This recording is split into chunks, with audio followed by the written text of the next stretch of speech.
We will shortly return to the text of the Sikha. Allow me first to conclude this segment of background information, leading to the anomaly regarding the Shivri Haluchot. Killing people is immoral, be it on the individual level or the killing of people sanctioned by a government.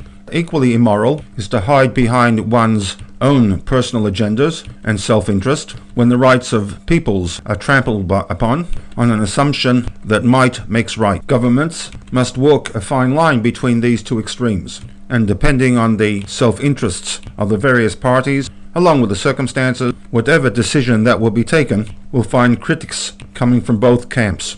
Take, for example, the murder in cold blood of an unarmed and at the time defenseless human being, Osama bin Laden. One side argues that this was an evil man, needed to be eradicated from the face of the earth, and murdering him was in the best interests of the world at large. On the other side stand the bleeding heart liberals, who mount an argument that his murder was morally repugnant. Unfortunately, there is no black or white. Everything is grey, and everything is evaluated from the position of where one stands. In times of upheaval, people tend to create their own morality. Gideon Boaz, an associate professor of law at Monash University in Melbourne, argues that the order to execute Osama bin Laden was illegal. He writes, "Extrajudicial killing is not permitted under international or any other law. Yet, the United States had no intention of capturing Osama bin Laden." It is tempting to respond to such legal perambulations by saying, so what? Killing bin Laden or Gaddafi is a good thing. They are evil men with untold blood and misery on their hands. But is that not precisely what separates us from them? Us, those who believe in the value of life, the rule of law and fundamental human rights. Them, the murderous, hateful souls such as bin Laden and Gaddafi. We are talking about the assassination of leaders and terrorists we revile. Let us be clear, the targeting killing of bin Laden and Gaddafi is unlawful. Whether it is moral depends, I suppose, on your point of view. And herein we have the clash of principles between what is legally correct and the practicalities as they are on the ground. And in most cases, the situation on the ground wins out. When there is a breakdown of the system, man, through his ingenuity, will justify his actions, as illegal as they may be, as being morally right and justifiable. There is a segment in Devarim 23 that addresses the issues of war in a situation that it becomes necessary in order to guarantee the survival of the nation. Ki tetzeh machaneh al oivecha, says the pasuk. When you go out to wage war against your enemies, the overarching requirement is v'nishmarta mikol davar ra.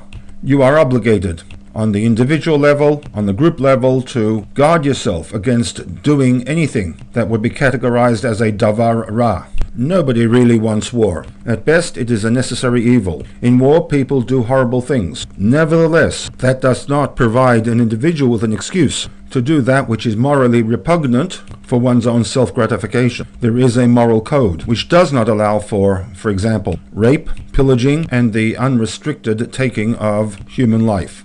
The rights of the enemy must be respected, as was witnessed subsequent to the killing of bin Laden, that the army was meticulous in providing him with a burial that accorded with Muslim religious practice. In Pasuk 11, 12, 13, 14, a number of specific examples are provided as to how one must conduct oneself in guarding against the davar ra mentioned in Pasuk 10. How one must maintain one's dignity even to the private details of toileting.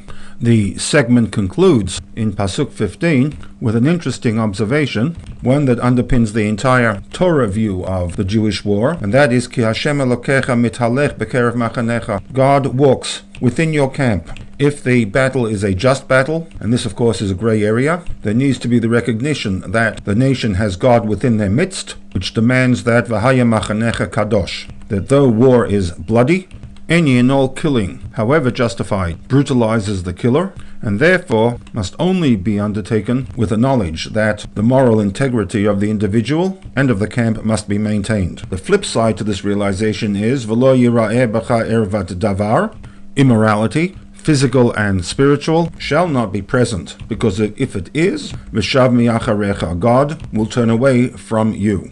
To bring this message home to the soldiers, we have the situation that when they went out to war, they were accompanied by an aron, This is the Aron that Moshe made and contained the Shivrei Haluchot. This reinforced the idea reflected in the pasuk Ki Hashem Elokecha mithalech bekeref machanecha, and that nishmartem mikol davar ra, to maintain one's integrity and the moral high ground.